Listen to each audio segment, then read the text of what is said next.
শরীর দিয়ে লড়াই শুরু হলেও মন দিয়ে জয় আসে শেষ পর্যন্ত।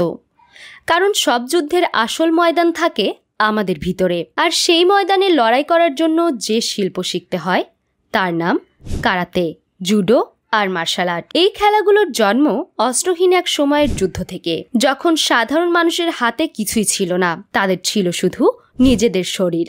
আর সেই শরীরই হয়ে উঠেছিল সবচেয়ে বড় অস্ত্র। জাপান, চীন, কোরিয়া, থাইল্যান্ড, এই এশিয়ার দেশগুলোতে আত্মরক্ষার জন্য গড়ে ওঠে এক একটি শৈলী, যা সময়ের পরিক্রমায় হয়ে ওঠে শিল্প, শিক্ষা আর আত্মোপলব্ধির মাধ্যম। কারাতে, যার অর্থ খালি হাতে যুদ্ধ, জন্ম জাপানের ওকিনাওয়ায়, যেখানে সাধারণ মানুষ ছিল অস্ত্র থেকে বঞ্চিত। কারাতে শিখিয়ে দেয় ঘুষি নয়, সময়ই আসল শক্তি। এখানে র্যাঙ্ক নেই, আছে বেল্ট। সাদা থেকে কালো, প্রতিটি স্তরই এক একটি ধৈর্যের গল্প, নিয়ন্ত্রণের ধাপ। জুডো মানে দ্য জেন্টলি ওয়ে। 1882 সালে কানো জিগোরো নামের এক শিক্ষক তৈরি করেন এমন একটি শিল্প যেখানে শত্রুকে আঘাত না করে তার ভারসাম্য ভেঙে ফেলা যায়। ঘুষি বা লাথি নেই, থাকে কৌশল, ধৈর্য এবং নির্ভুল সময়জ্ঞান। 1964 সালে টোকিও অলিম্পিকে অন্তর্ভুক্ত হয় জুডো, আর তখন থেকেই এটি হয়ে ওঠে বিশ্বমঞ্চে স্বীকৃত এক প্রতিযোগিতা। আর মার্শাল আর্ট শব্দটি নিজেই অনেক কিছুর প্রতীক। এটি কুংফু হতে পারে, মুই থাই, তাইকান্দো, জিউ জিতসু, ক্রাভ মাগা।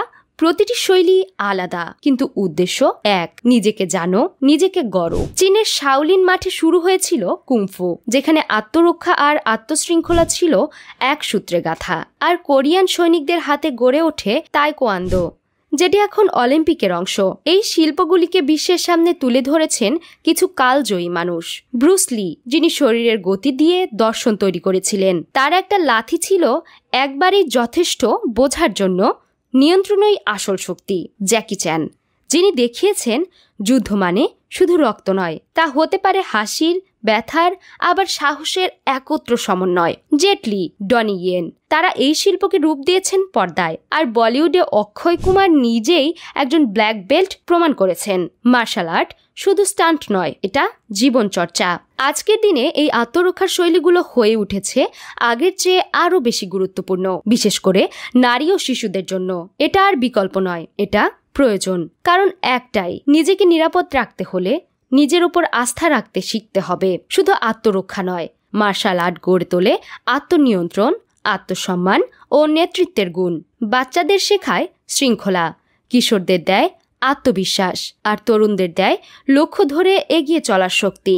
সবশেষে কারাতে, জুডো বা মার্শাল আর্ট শিখলে আপনি হয়তো সুপার হিরো হবেন না, কিন্তু আপনি জানবেন আপনার নিজের শরীরই আপনার সবচেয়ে বড় ঢাল, আপনার মনই আপনার সবচেয়ে বড় কমান্ডার। এটাই আত্মরক্ষার আত্মচর্চা, এটাই মার্শাল আর্টের আসল দর্শন। সাইমা বিভা, স্পোর্টস ডেস্ক, ঢাকা ইনলাইট।